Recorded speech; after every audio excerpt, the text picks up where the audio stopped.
Okay, so hello everyone. Thank you for being here. And today we'll present you and give you an overview of the Hackathon Grand Débat National that was organized 2 weeks ago at Links. And so we'll be 4 speakers. We'll have me, Celine, Comte, Nathan. We'll have Edouard and Achille, who will both present the results that they obtained during the hackathon. But before that, we'll just give you a brief overview of what was Grand Débat National, just in case you didn't hear about it. And also, we'll tell you how it was organized and what we looked at in particular in the Grand Débat National. Then we'll present you the organization of the hackathon, and finally 2 examples of results. So what was Grand Débat National? It was a national consultation which was organized at the beginning of 2019, so between January and March. And the idea was that any French citizen, elected representative, and institution could participate to this consultation.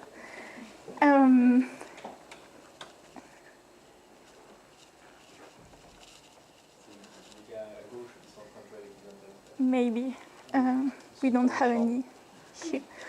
Okay. Anyway, so it was any French citizen, elected representative, and institution could participate, and the debate was organized by the government around 4 topics. And so just before we move to the topics, I just wanted to tell you everything was in French since it was for French citizens. So I did the translations, so it's maybe a bit approximate. Hopefully it will be clear enough. And so the first topic was tax level and public expenses, then organization of the state and public service, ecological transition, and democracy and civic rights. And so just to give you an idea, this was a document which was published online for ecological transition, and we could see that the idea was to better identify needs and expectations of French people concerning the isolation of their housing, heating, and moving in order to identify better local and national responses. So these were quite broad topics, and there are different ways of contributing. The first one is the one which we'll be looking at during the hackathon. It was the online contributions. So these were either opened or closed questions that people could answer on the internet. And there were many other ways of contributing, which were not necessarily available online when we did the hackathon. So anyway, we could not necessarily access them. And if you just want to have an idea for the online contribution, you had different types of questions. So the question 5, for instance, for the ecological transition, this was a closed question. You could answer either yes or no. Then you also had questions which were half closed and half opened, like questions 1 and 3. And you also had totally open questions like question 2. And if you answered online, each person had a unique identifier. And so whenever they connected, they used this ID. And you didn't need to answer all questions. So you could just, for instance, answer question 1 if you just wanted to identify which were the big topic in your opinion. So this was for the online contribution. For the yes? Just a question. There were 2 types of contributions, in fact, for the Grand Débat. There were this kind of questions, and there were also what they call projects. What did you have in your data? Only the answer to this kind of questions, or also or do you have also access to the projects? We only access these online contributions, I think. There were other data sets which were available online, but we only focused on these ones. Okay. So the others are also available? Some of them. Projects. Yes. I don't know how they call it. I participate, so yeah, because there was some data sets about the local meetings. Yes. But I did not see anything related to projects. So But everything is supposed to be open, so it should be somewhere. But there are some data that were added directly to the website of Grand Débat, but we didn't look at them. Is it accessible to everybody, the data? Yes. Well, it was, and then the RGPD stuff said, okay, we need to check a few things before, but it should be accessible again once everything is in order. Okay, so just as I said earlier, it began in January, it ended in March. Then on March 23rd, there was a hackathon which was organized by the National Assembly. As you will see, we were systematically just in time, just a few days after the government. So it was on March 23, our hackathon was on March 27, and 2 days ago there was the official publication of the first results by the government.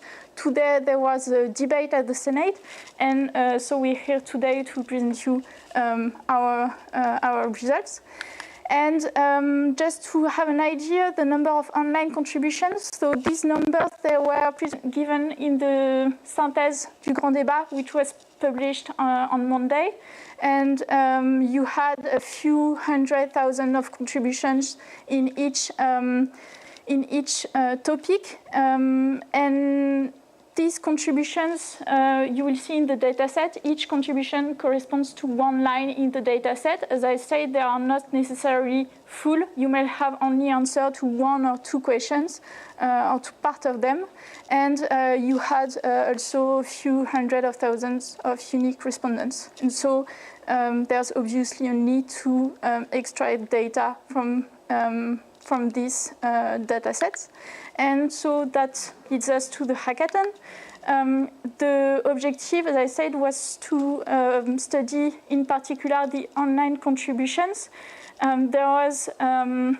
So we took the data that were available at this address at that time, and there was one CSV file for each topic, one line for each contribution.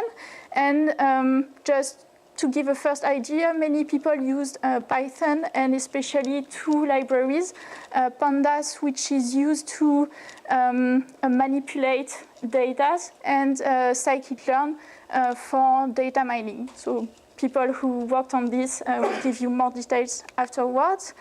Timeline, the hackathon was organized on March 27. It started at 10 a.m. at Links. We had a brief introduction and a coffee all together. At approximately 12:30, we had lunch, which was provided by Links. Thank you for that.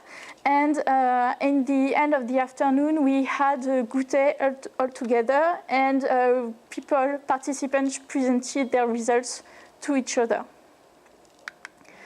We had 22 participants in total. Their names are here. So thank you again for participating, and for some of you for being here today. There are 5 institutions represented. We had one person from Cambridge and another person from Université d'Avignon. And otherwise, we had several people from INRIA, Nokia Bell Labs France, and Telecom ParisTech. And just a remark, not everyone was comfortable with French. Also, it seems that most people were still quite familiar with French, and not everybody was comfortable with tools from machine learning. So some of us used this day to learn, just to learn new stuff about machine learning. And for the data set, yeah, I'm just going to briefly show you what the CSV look like. So you can Alt tab. Yes. So Celine mentioned how the French citizen responded online, but what can you download from them if you want to study? Yeah. Could you zoom in, please? I can if I'm told the right button to press. Contrôle majuscule plus la taille. Is it better? Yes. Okay. Okay. So. No, please.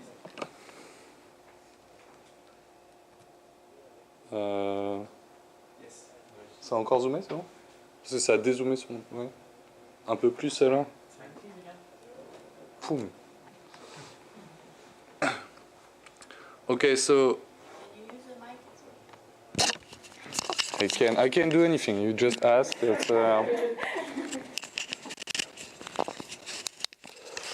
Yes, so online you can find those CSV files. That's the one that should be available to everyone. And as Celine mentioned, there were four. One for among all the CSV files, there were one for each big topic. And when you load them using standard tools, this is what you get. So it's quite large. So here you have an anonymous identifier for the contribution, a title, some dates, and then let me try to have yes. So when the people begin to write, when it clicked on the on contributing, and then was that contribution updated? Was it trashed? So there was very, very slight moderation on those data, but almost nothing was trashed by the organizer. And so here you have the declarative field, so the person can say whether she or he is a citizen or an elected member of a city or the state. And then you have the open questions, the closed questions, where you can choose to answer yes, no, or nothing, and in which case you have a wonderful none here. And later you have here, for example, in the last column, it's an open question, so you just have text, raw text, and you have to deal with that to make your analysis. And so, as you can see, there are many nones in the closed questions. Like people choose either not to answer anything or to answer just a few. And so something I tried to do was to see, like, is there any pattern when they answer some of the questions but not all? So I did a bit of clustering, and for example, so Control Alt to come back to the slides.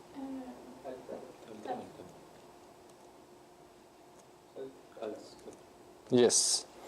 For example, for this topic, so tax level and public expenses, you have two big clusters for the way people answer the closed questions. It's just did they answer or not. And you have the people who answer to the question about what do you suggest to do, and the people who answer more specific questions about what should the state do. For state and public services, you have people who answer the questions about what's their daily life, what does it look like, people who care about employment, and people who care about the future. For the ecological transition, there were many, slightly more clusters. People caring about how to eat and move. People just claiming again what's the current state in France, and people talking about the incentives, for example, to have a greener politics. Finally, for democracy and civic rights, some people were concerned about the questions about the référendum d'initiative citoyenne. Integration of foreigners, a big cluster here, and another cluster about how to represent the French people with the elections. What does I do not understand. What does it represent? This, so the text is a cluster of questions, like, and the proportion of the pie. Do you defined by yourself the cluster, or was it already organized? No. The cluster where I did the clustering myself. Okay. And so it's a joint clustering. You cluster the questions and the people at the same time.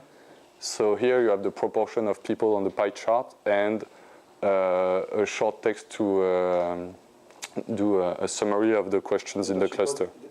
There may be some people who answer to all the questions. Some people answered, yeah. We see that in this. In this, you're not going to see it.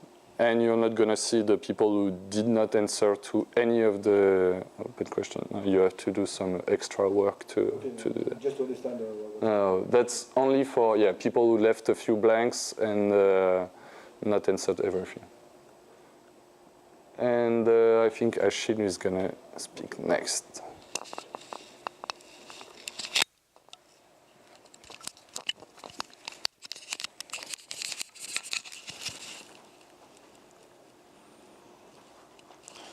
So actually, there are many things to say about these data sets. Like you can say, okay, what is said in the data set, but I wanted to tackle another point of view. It's like, who are the people speaking and expressing through the Grand Débat National? So actually, there is very little information in this data set about who are these people. So in the metadata, you have mostly like when they wrote and where, and from which city they wrote. So I try to see like what can we say from this. So I use very basic tools, no pandas or no scikit-learns, just like maybe like counting and loading CSV files. And I decided to just focus on la transition écologique, where I just consider like a little less than 90,000 answers over 40 days. Yeah? Celine showed 700,000. Yeah, that was quite strange because You got 90,000. Did you show? Yes. It's just here if you go to the next slide, you'll see the date. It's until March 3rd, Okay. so it's only part of the answers. Okay. So that was the data set that was available at that time. So it's about a quarter of the total. It's about, it depends on, I don't have the numbers in mind, but it's Between 20 and 25%. So, I mean, if you look at it, when did people answer? These are already in the first few weeks, is that right? First month. And that's also because those are the contributions, I think, only about the transition ecologique. yeah, Yes. And sure. you talked about all the contributions and all the topics. But for instance, in the numbers you presented, About 400,000.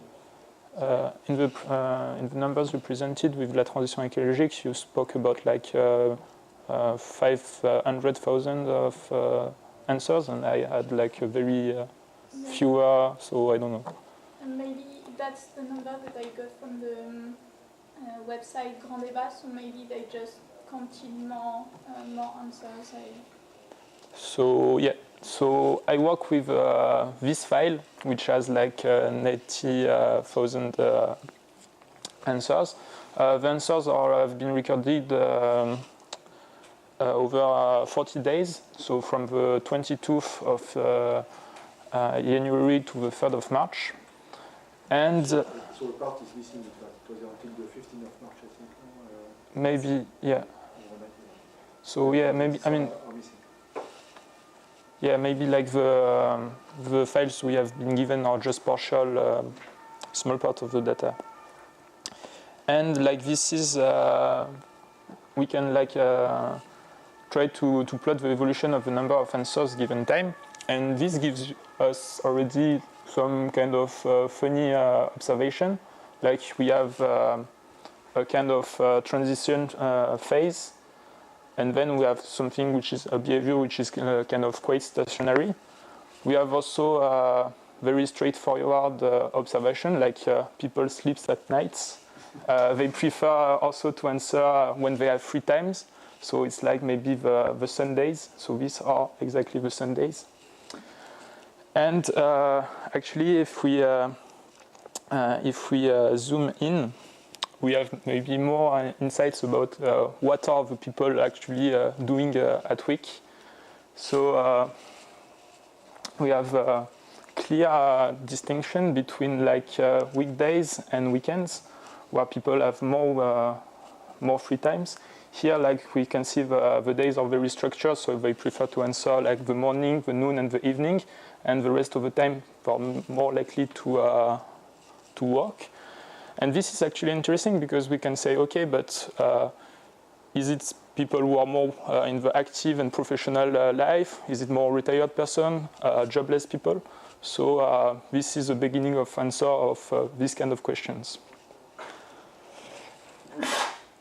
And in a second time, I wanted to cross with geographical question. It's where I start to get lost because like we had like zip codes, which is the only special information in the data set, and it's declarative information. So in the middle of good zip codes, we have like wrong zip codes, such as phone numbers. So I tried to cross it with two other databases, which are one from INSEE, which are just saying like from one zip code, which is the name of a city, and another which is like from one zip code, what is like the number of people in the corresponding city. So we found that over the 90,000 answers, like 5,000 cities have been represented, with an average participation of 17 answers, which is like very low. And in this, actually, yeah, the distribution of answer with regard to the cities is very disbalanced. For example, we can see that Paris has like 5,000 people answering, which is like maybe very unbalanced compared to the small city of Maine in the Gard, which has like 2,500 inhabitants with 4 answers. So there is a question of, okay, what kind of normalization we can make to make our clustering results relevant. So in the previous curve, is it normalized? No, it's not. It's not normalized. Actually, I wanted to normalize it with the other data sets, but I really struggled because you have several zip codes for one city, and you have several cities for one zip codes. So this is kind of messy, and I lost a lot of time. And maybe another track would be to just look at the department scale, because it's far easier to look at the department code than the zip code of the city. And I believe that crossing what is said from which cities are posted the answer and when it has been posted can give some informative results. So I guess it's your turn.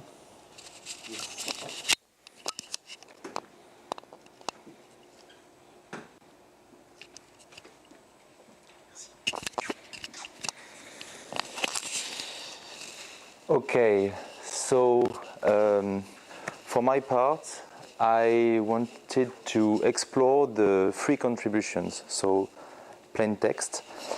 And for that, I used, of course, standard text mining methods like TF-IDF and dimensional reduction. I will explain what it is about. And with those two tools, I explored the text and extracted some clustered information to understand who are the main profiles that gave some contributions for each question in each part of the Grand Débat.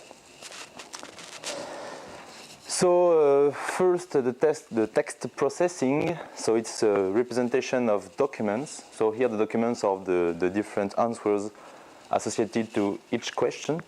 So first you have a feature extraction, and then you have to eliminate the standard words that are not very relevant for the study. And then I used some dimensional reduction with a singular value decomposition on the matrix of features. I will explain all that after.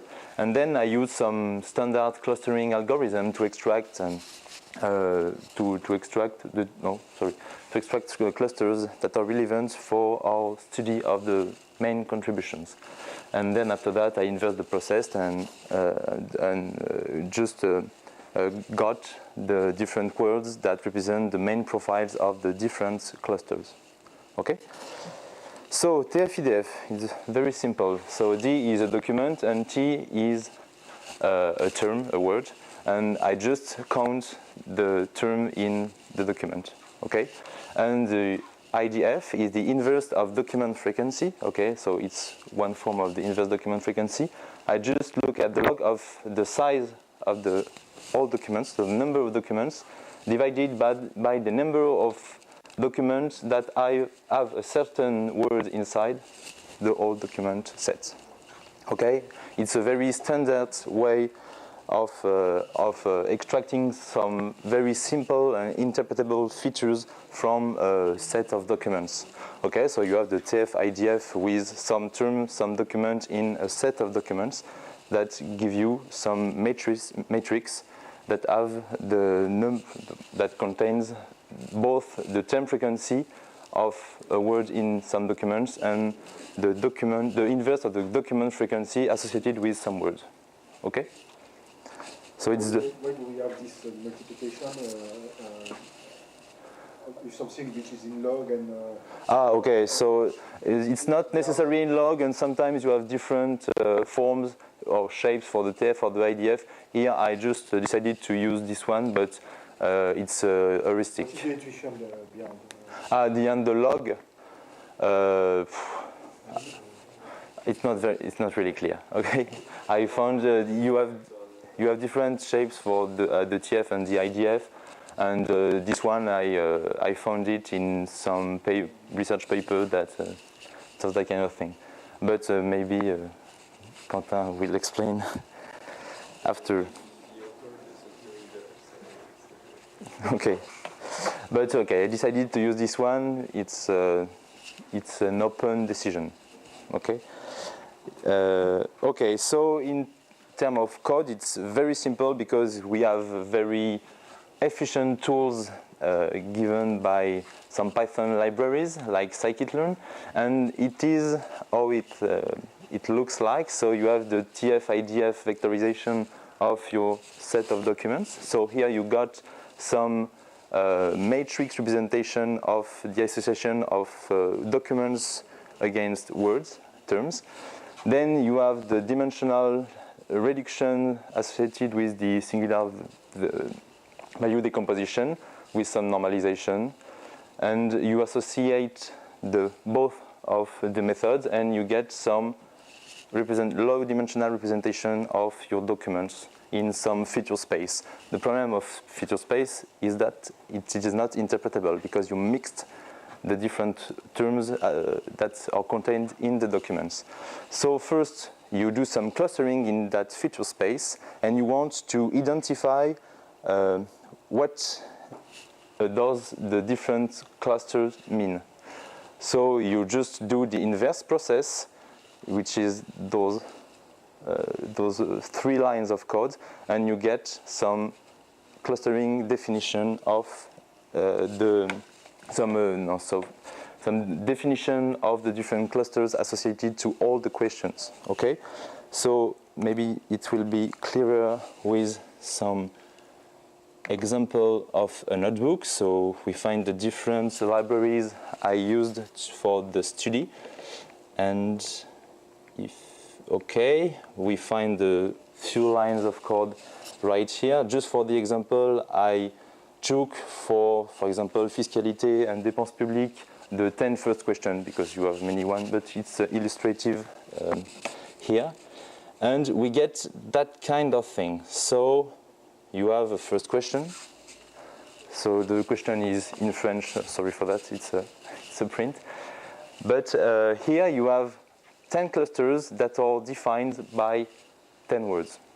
Okay, I might have choose 5 clusters defined by 20 words, but here it's a 10-10.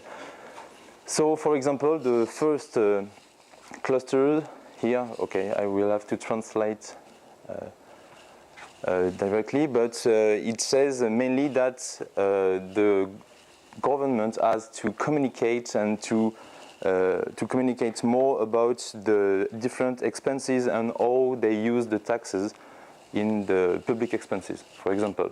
So that's the first cluster. It's okay.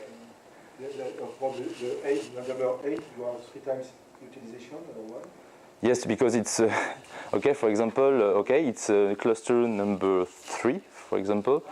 Yes, cluster 3 is defined by the use, how the taxes are used, and okay. So we have to get some clear information about the usage of the tax in, for example, internet or the medias. Or I inverse. Okay. Yes. So okay, you have some overlap, of course, between the different clusters. Yes. Also on line 6, you have yes. filter twice. Once. Yes, that's because. There's no way in Citation to discard accent. Yes, of course, I could have done that, but yes. But it's yes, it's a detail. Okay, so you get that kind of results. So for each question, you obtain 10 very well identified profiles that are defined by some words, and with that you can go back to the contribution and find the real answers associated to what for you is very relevant. So for example, if you understand from that kind of analysis that some main subject is very recurrent, you can find the real answers associated to this main subject, and you can do some deeper analysis. Okay, so it's a way to extract very simply the denser zone of the distribution of the answers.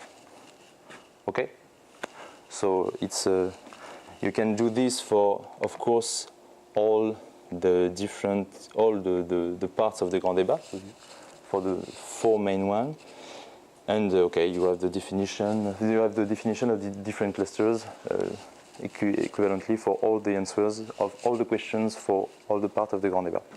So it was the simplest way to analyze the free contributions that we got.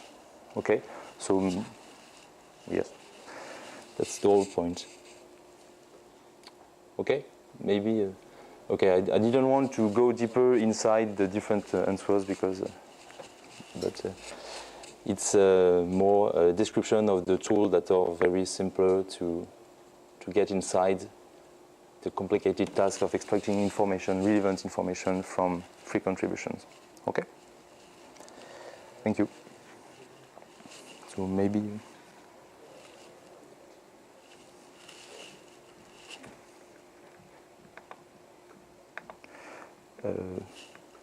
okay.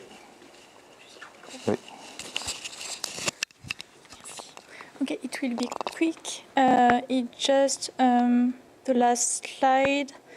Just to conclude, and actually we just wanted to thank again all the participants.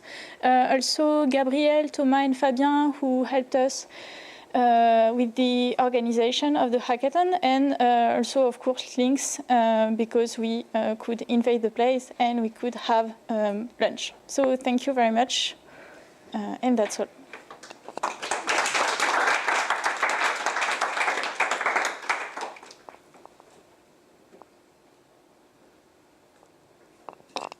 So, yes. Did the results go anywhere? I mean, did you publish the results, send them to the government? Did you do anything with them, or was it just for they're working on the fun? They're working on it. No, we haven't sent the results because each person did the results on their laptop, and even just gathering everything seemed to be complicated, so we didn't send it. But we had many more results at the moment of the hackathon, but many people did not answer the different mails to get their results. So it was was an event mainly for your education and the tools, Yes. than rather than producing anything No. with respect to the Grand Débat. No, we haven't.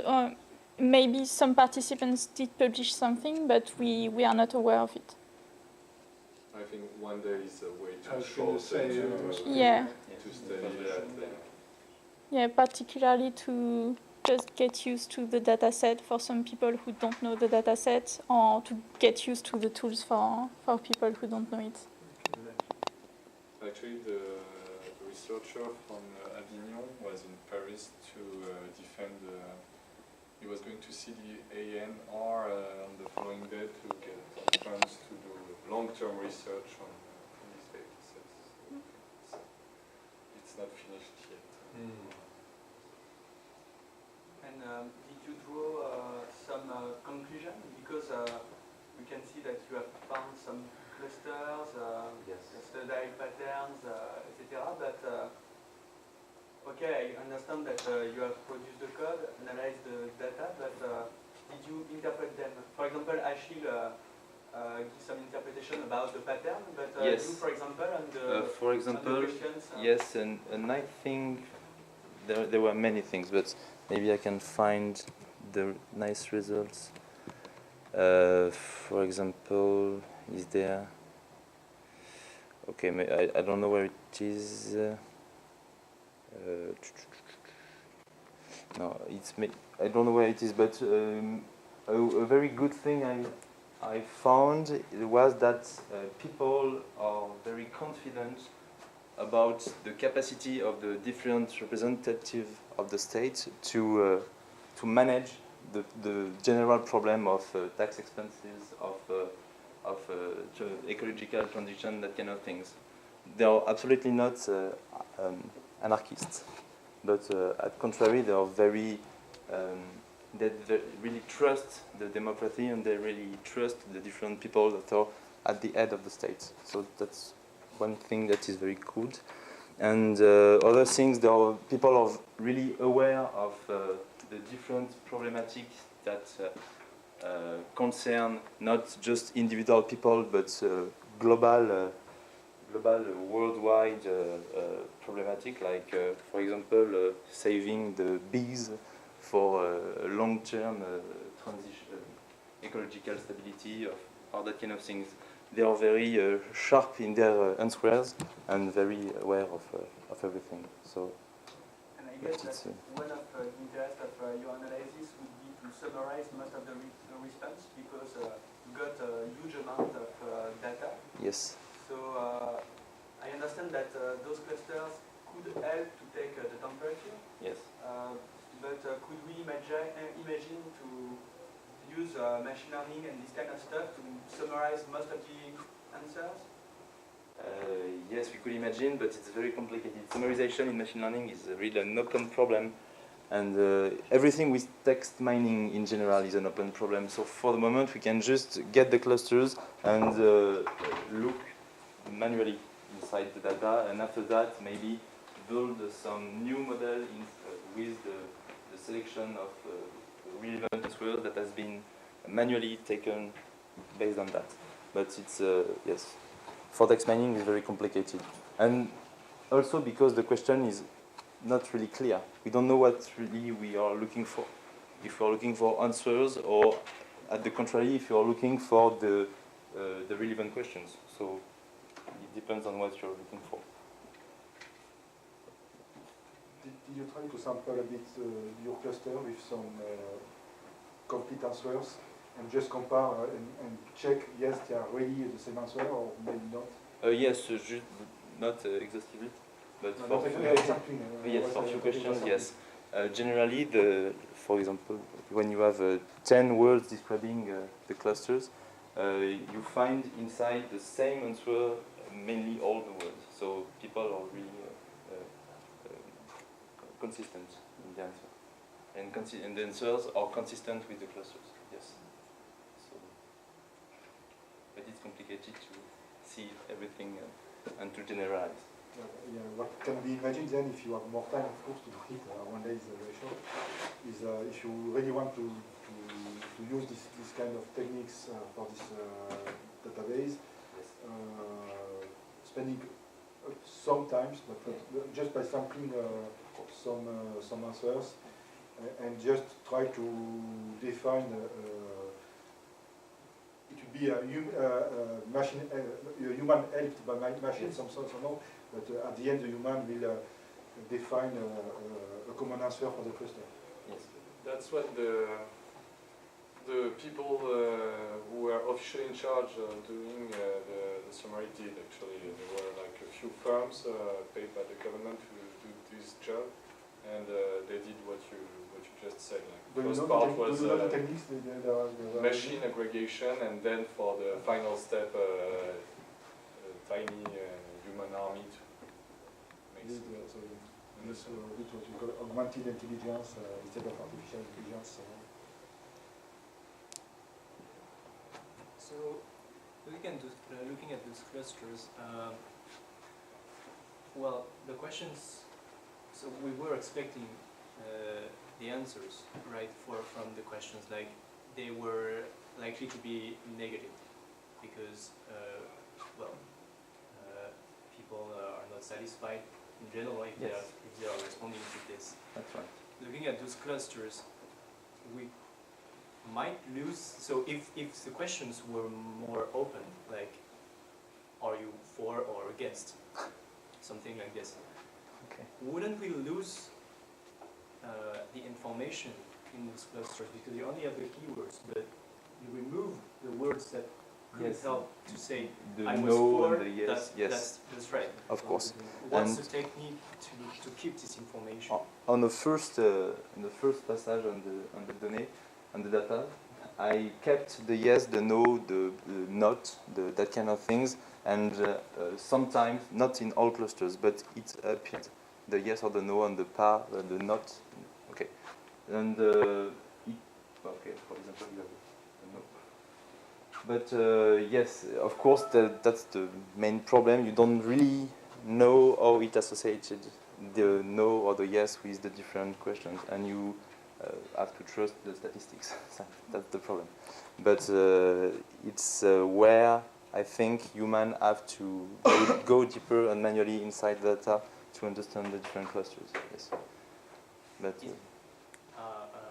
aren't there some contextual tools in machine learning? yes, of course. Try sentiment analysis, for instance, For example, yes. or it applies also to opinion. Yes, and you can also condition your different models on different keywords that you have chosen at the first step. For example, the yes, the no, and some sentiment words, positive or negative, and you condition the two models on those different keywords, and you have a mixture of models, and depending on which keywords, key sentiment words you have, you will choose one or the other model. But there are many approaches that are not really well defined, but a lot of possibilities. But that's the big problem with text mining, is that it can take all possible shapes associated to the language you use. So.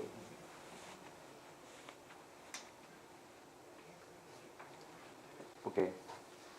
With your experience, are you confident in the Assembly's analysis that they just published? Do you think it's... I looked at it a bit, and the thing is, the people work quite a lot to produce something, but the main responses are very consensual. Like, we want to pay less taxes, and we want to save the planet. But yeah, there were a few points where they managed to see that there were divergence in point of view for or against this specific idea. Yes. So maybe in the end, this stuff coming. Yes, and about the consensual answers, that's right, but it's mainly associated with some sharp subtopics. It's not just less taxes, but it's less taxes compensated by something else. Maybe But It's not always the case, but you have many answers like this. So tax more the richer people, but it's always I want to pay less, but I propose this to compensate. So is that in the synthesis? Because I remember the Prime Minister said that came out, that people want to pay less taxes, but I thought what you were saying was more true, that they want to redistribute taxes. I mean, how do you detect that people want to pay less taxes just like that? I mean, that's like Trumpism. I don't know they did that. No, I don't know.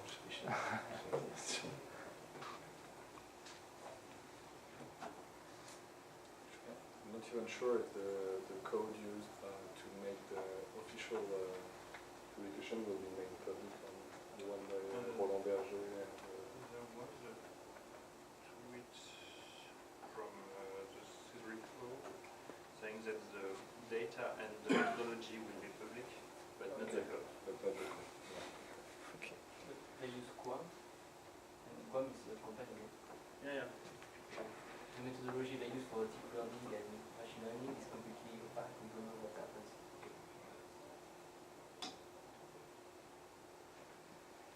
Okay. Any more questions?